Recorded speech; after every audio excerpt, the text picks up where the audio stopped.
Assalamu alaikum. Dans cette vidéo, on va continuer la leçon de la cinématique du point. 7. Le mouvement rectiligne. 7.1. Définition.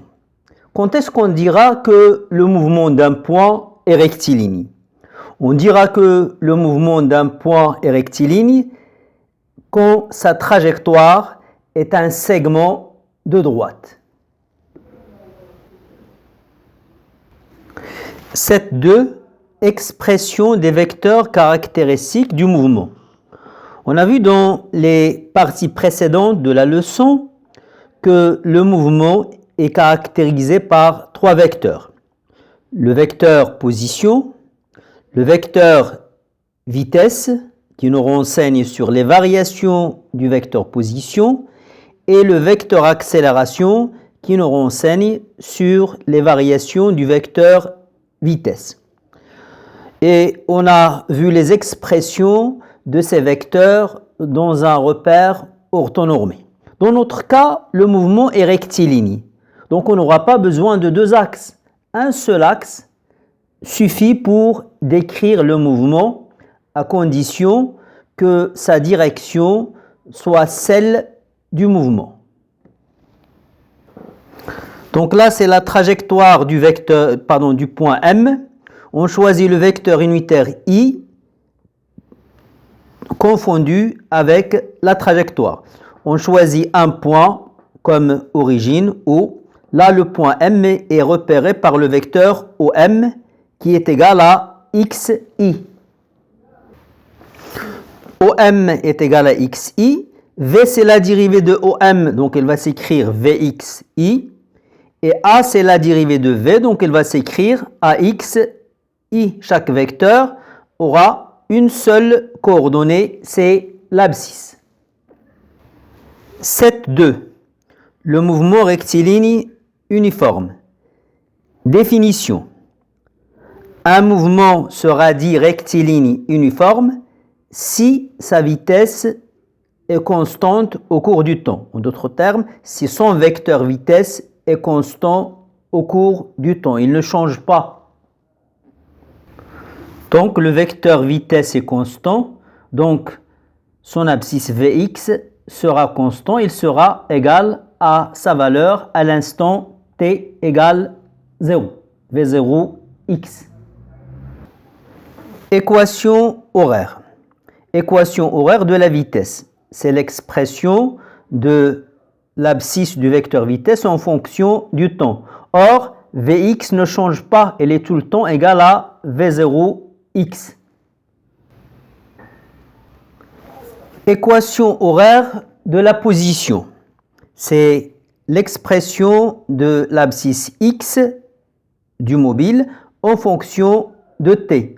Or, on sait que Vx de t, c'est la dérivée de x par rapport au temps.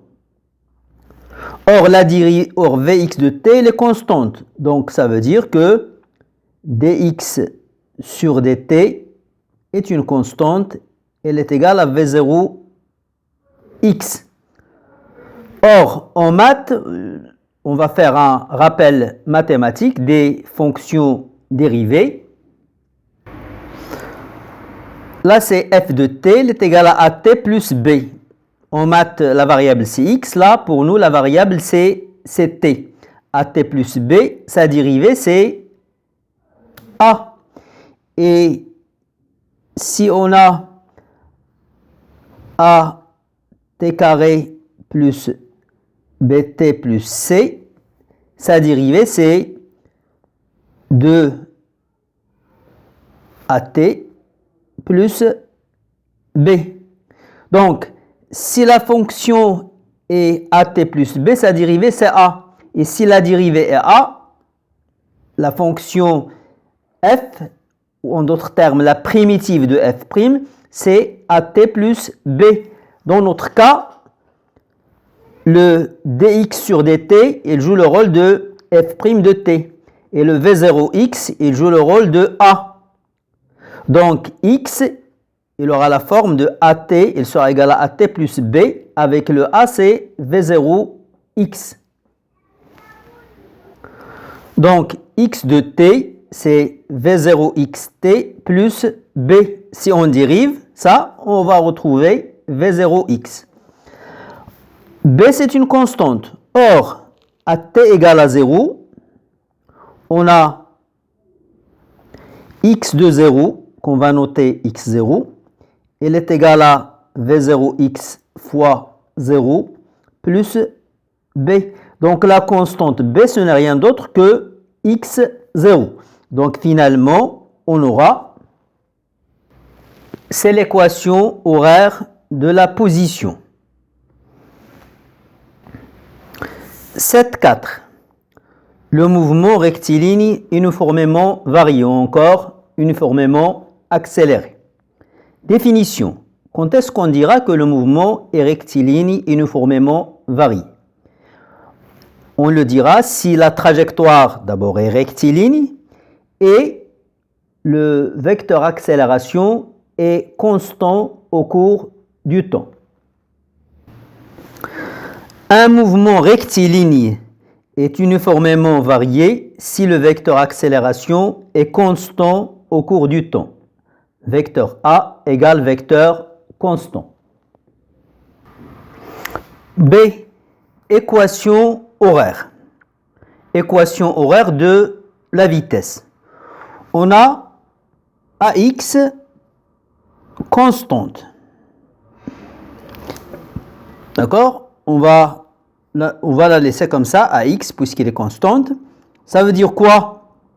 Ça veut dire que dvx sur dt, c'est une constante AX. Or, tout à l'heure, on a vu que pour que la dérivée d'une fonction soit une constante, il faut que la fonction, pour avoir une dérivée constante, la fonction est affine, at plus b. Et si le rôle de a est joué par ax, et le rôle de f' de t, c'est dvx sur dt. Et f, c'est vx. Donc, ça veut dire que vx de t va être égal à ax fois t plus une constante b. Or, à t égale 0,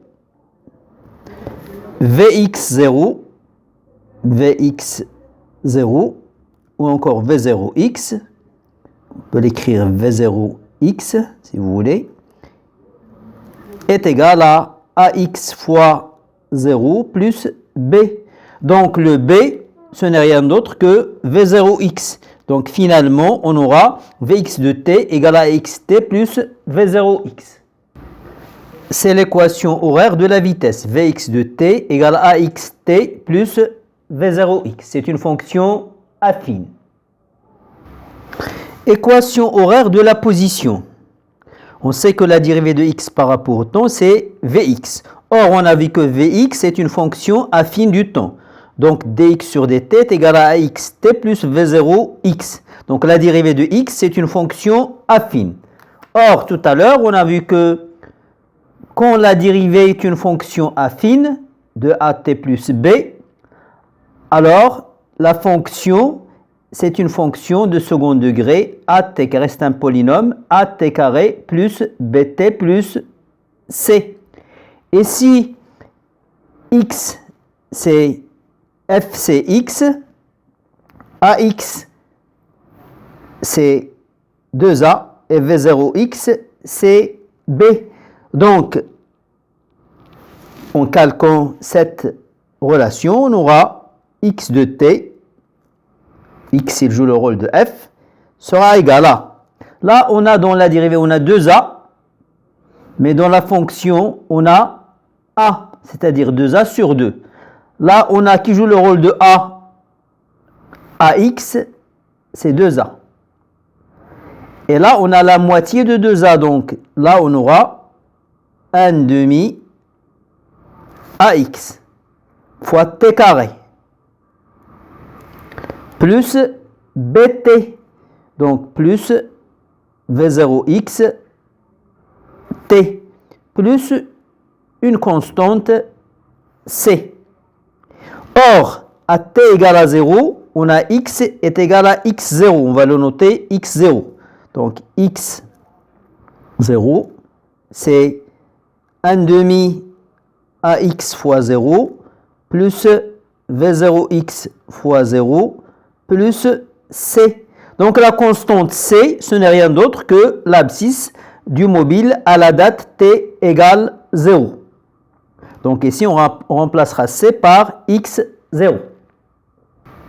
Donc l'équation horaire de la position d'un mobile qui est animé d'un mouvement rectiligne uniformément accéléré ou en général uniformément varié, c'est une fonction, c'est un polynôme de second degré x de t égale à 1 demi ax t carré plus v0x plus x0.